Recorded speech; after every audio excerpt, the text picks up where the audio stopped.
Mike McCool here in the studios of the Royal Examiner.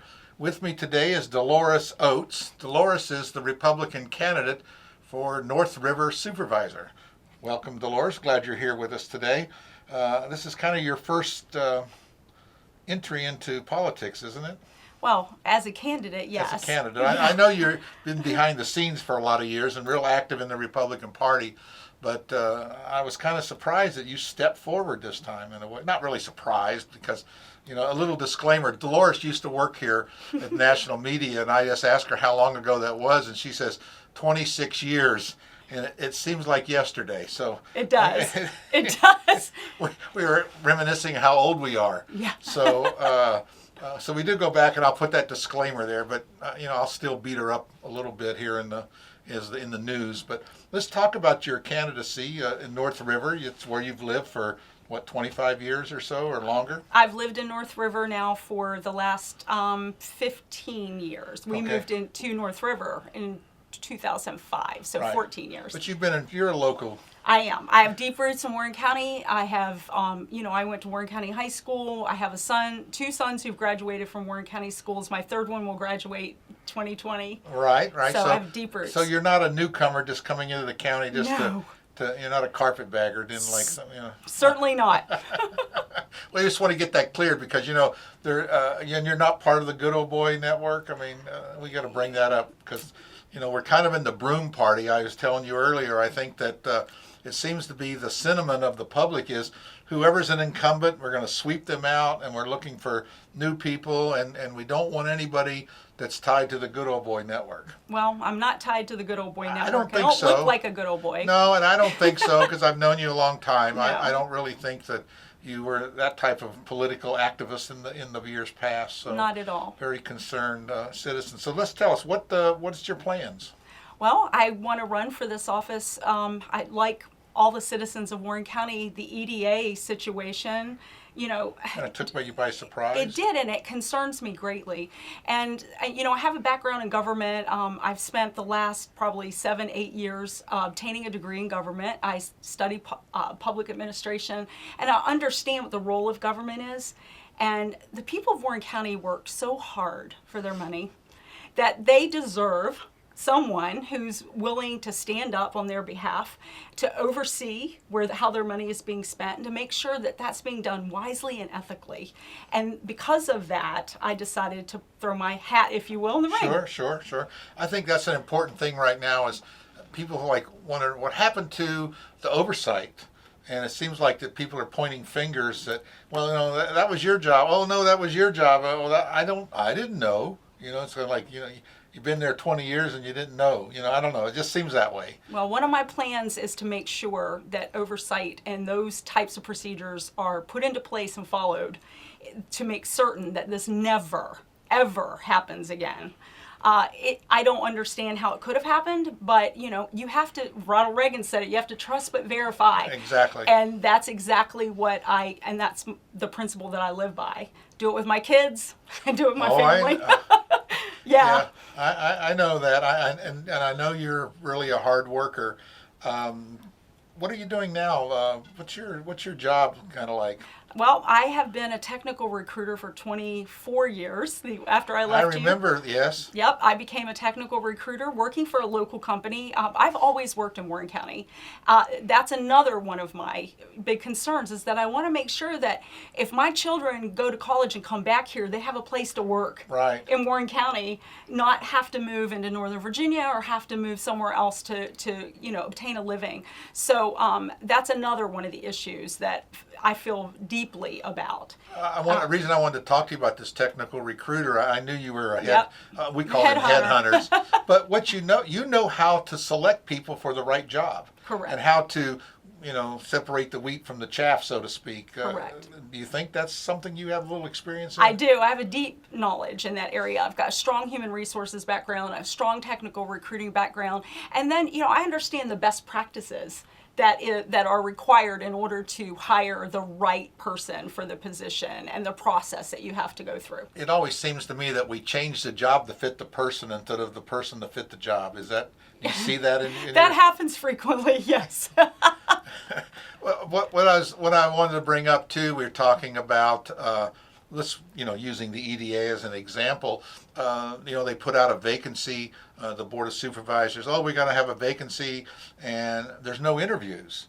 Or if they did have an interview, 15 minutes, they cut people off in the middle of their interview. Oh, that's 15 minutes, next. And I asked them, I said, how can you interview somebody on as that important of a job in 15 minutes, one time? Oh, we know them. Well, obviously, they didn't know them very well. So, I mean, this is my editorial comment here. But that's why I think some of the things you've done, you have a really deep understanding of people's psychic, so to speak. Absolutely. I feel confident in that area, very strong that I can bring those skills to bear in this position, and I can make sure that the processes are followed to identify the right people, the right skills, even the right character.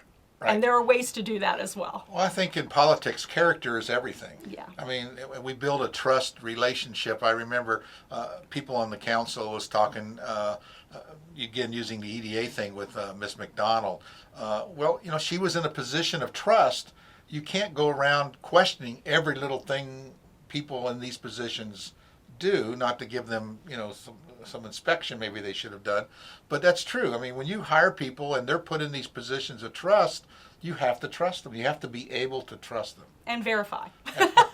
Yeah, verify. I know. And make sure that trust isn't being misplaced. Well, but if it, the old saying, if it looks like a duck, walks like a duck, or if it doesn't seem, if it's too good to be true, it's too good to be true, yes.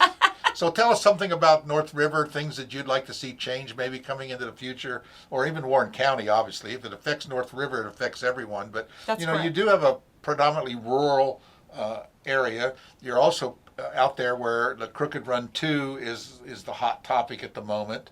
Do you want to go on a record and kind of talk about that? Or? Sure. I have no issues about talking about that. Crooked Run West is being considered right now for multi-use rezoning. They want to change it from mostly commercial to commercial and residential. Mostly residential. Mostly residential, which would be historical, by the way, in terms of the Board of Supervisors voting against the recommendation of the Planning Commission. The Planning Commission voted no in that particular instance for a number of reasons, and as of this moment, I think the town council is it has that on their plate because they need to provide water. Right. So it has a lot of balls in the air. So we're waiting to see how those shake out. I have met with the developers. I've talked to them. I would like to see commercial, and for a good reason. Commercial business brings tax revenue to Warren County. Jobs. Residential brings us, a heavier burden on the infrastructure, on the schools. Asteroids is at capacity. So there are a number of reasons why I would love to see the commercial side be more fully developed. And I've talked to the developers about that. One of the comments, though, and I brought it up, and it seems to fall on deaf ears. Mr. Stanley is in. The public is, is beating him up. Which anybody in public service, you're out in the front, you're going to get shot with. It's real easy to take shot at people. So we'll leave it at that. But the developer said that Doug Stanley asked him to rezone that property. It seems kind of strange.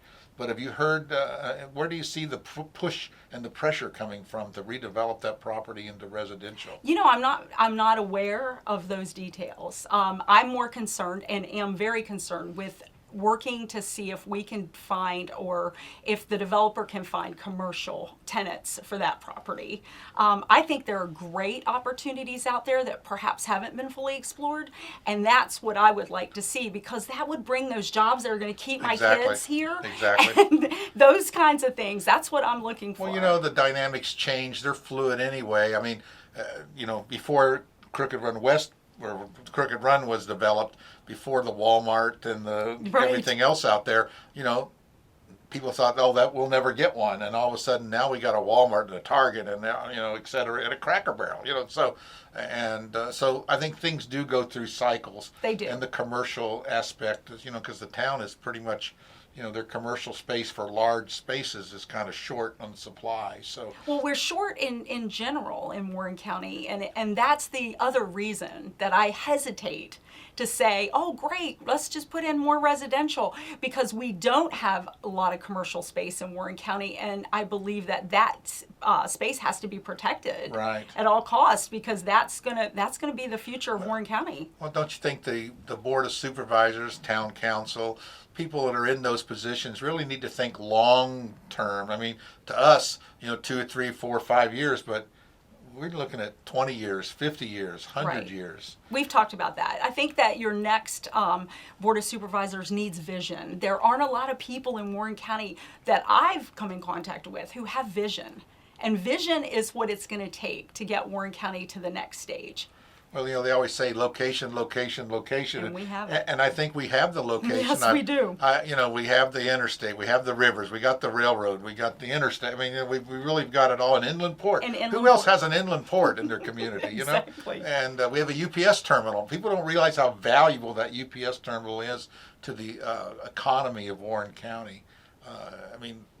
The whole industry now is, just in time. We get products in here at 9 o'clock in the morning, process them, and out the door at 5 o'clock. So, and that would be very difficult if UPS was in Winchester. Correct. So, that's a major thing that we need to think about.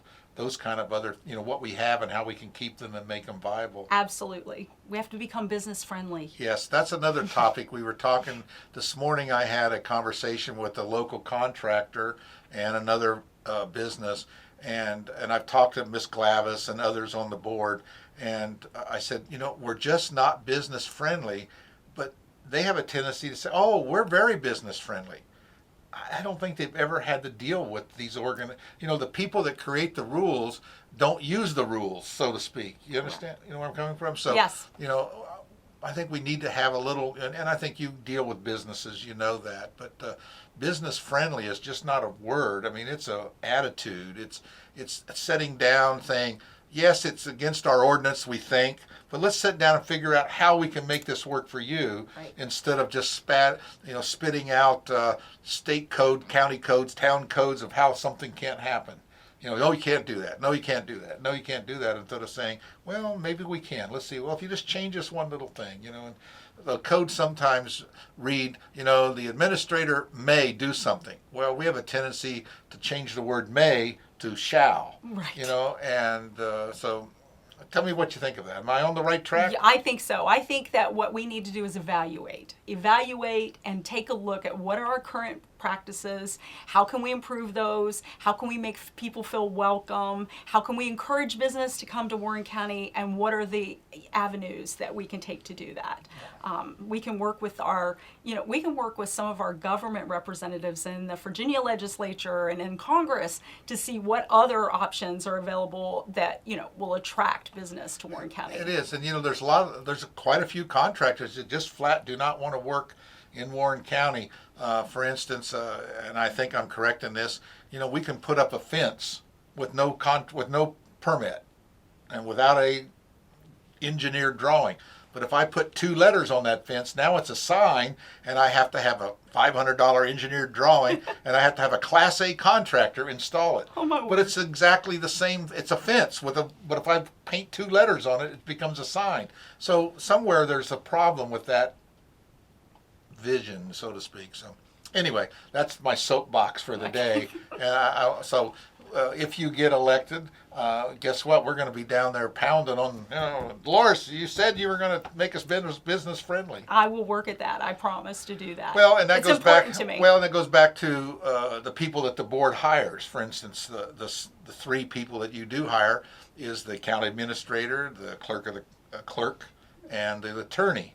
And it's not so much the clerk, because she, her job's pretty well defined. Right. But you have 2 other people there that really are the mouthpiece and the people in the vision that people see. And if you don't hire the right people there, or you allow them to take your vision and divert it, that doesn't reflect. That goes back to that inspect what you expect. Correct. So, and right now there's a lot of talk about that. How long do people really need to be here? And how long should we change? It goes back to term limits. How long should a supervisor be on the board? And how long should we have a county administrator? There's advantages to go long, and there's also advantages to go short. But I think there's a balance, though. We got to find a balance. So I think you're into that. You can do that. What else do we want to talk about? Well, those are things I think we can talk about. Smart growth in Warren County. I think we can talk about education. Education is what we're doing some renovations on AS roads. You know, our Yes. school is quite old and small. My mother went there. She actually showed my son her classroom the first day that Yeah. we registered him to go to AS Roads. My mother came with us and showed him where she had Same gone. room. Yep. Well, my son-in-law taught out there for a year or two, and he was teaching fifth grade, and his fifth grade teacher is still working there. So it's kind of, you know, It's an awesome school, though. It is It is an awesome school. good school. It so. is. It's an But awesome but place. it's a unique type of school with the population compared to like LFK has its own flavor, so to speak, and E. Wilson. They all are different. Correct. And let's talk about the education and accreditation. You know, not knowing a whole lot how that works, but what do you think? I mean, don't we put a lot of money into schools? We do, and we need to retain teachers. That's an important area. Math is an important area in our schools. If you look at our report cards, we are not doing well in Not the math area. STEM. No, I looked at the Warren County government site, and there's a report card for those of your viewers. Go out to that Warren County site, and there's a report card for the schools out there, and you can find how your school is faring against other schools. And I was kind of concerned to learn that the math area at Skyline was really, really poor, which is where my son goes. Sure. And so that is an area that I'd like to look into, just to find out what are the problems in that area and Sure. why do they exist. All right, right. You know, a lot of that boils down to parental involvement. I think. It does. And I go back to my son-in-law teaching school. He had 63 students, and they did parent-teacher night, and one showed up. That's unfortunate. That's bad. That's bad. So, but again, we're busy. We're commuting. That goes back to a lot of things. Jobs in our community. I mean, it's not just one thing. It's Right. it's a lot of things, and it boils down to future, of our county, the jobs we can provide without commuting to Northern Virginia. Well, and that I'll tell you another bit of information that I learned is when I went out on that site to look at the report card, I was surprised to learn that 24% of the student population at high school is habitually absent or tardy. Yes. And that's a quarter Right. of the population. And when I started asking questions about that, I found that many of these students are latchkey morning kids, right? They have no parents there to make sure they get up and go because they're commuting. Another reason why I'm sitting in this seat with you today. Well, and I do know the school is trying to be proactive in following up. There's that Challenge 5 program that they're Yep. trying to promote. They're just glad that you don't miss 5 days or more, Right. into doing it. But, there needs to be, in the old days we still do have a truancy department, but, We do. But it seems like, maybe it needs to be sooner than later. If you're not here at 8 o'clock, by 10 o'clock, we're knocking on your door. We have to have the accountability, I think, stepped up in a number of areas. Yeah. Right. That's great. Yep. So, what do you have planned for meet and greets where people can come and meet you? I'm going to be at the Warren County Fair tonight. So I'm going to be at the Warren County Fair tonight and tomorrow night, shaking hands and talking to hopefully folks of North River and the community. I want to hear, I want to listen and find out what their concerns are. Right. How about going forward? Do we have some things? Yep, we have a meet and greet scheduled for August 29th at Sly Fox. Okay. We have several others in the works and if you want to go on to my Facebook page, which is Vote Delores Oates for Supervisor, I think it's Delores for Supervisor. If you want to search it, Right. You can find that on our Facebook page, and we'll have all of our events scheduled there. Do you think it's good to get some women back on the board? Of course, Linda's been on there, and she's done a good job. But it's been a while since we've had some female voices. Do you think? I think they have a different perspective on. We need a balance. What do you think? There you go. I will say balance, because I'm not really. Just because it's female, you're not. No, I think you want have to have best the right person, and it doesn't matter the gender. I think it's really important to get the right people with the right attitude about how government should operate in these positions. A lot of it is attitude. It is. I mean, just showing up and having the right attitude, doing things for the right reason. And working hard to find good solutions, not just taking the first solution. Well, being a supervisor or any political job is a lot of work. It is. And I don't think people realize how much it takes. They get into it and they don't really realize and that's work. It is. Yeah, a lot more than your stipend that you get. So anyway, It is. anything else you want to talk about? I'm good. I think you're good. And so meet Delores. She'll be at the fair. Hopefully the story will get up by tomorrow. You'll be able to see her Friday night at the fair. She'll be having these meet and greets. Check out her Facebook page. And remember, November 5th, we ask you to vote. Vote early, vote often is what they say. But it is important if you got plenty of time still now to get registered if you're not a registered voter. And you can, if you're going to be out of town on November 5th, you can get absentee ballots at the registrar's office, and Correct. just talk to Carol Tobin. She'll be more than glad to help you out. There's no excuse not to vote, and it's very important. Every vote counts. All right? Thanks again, Delores. Thanks, Mike. Appreciate it.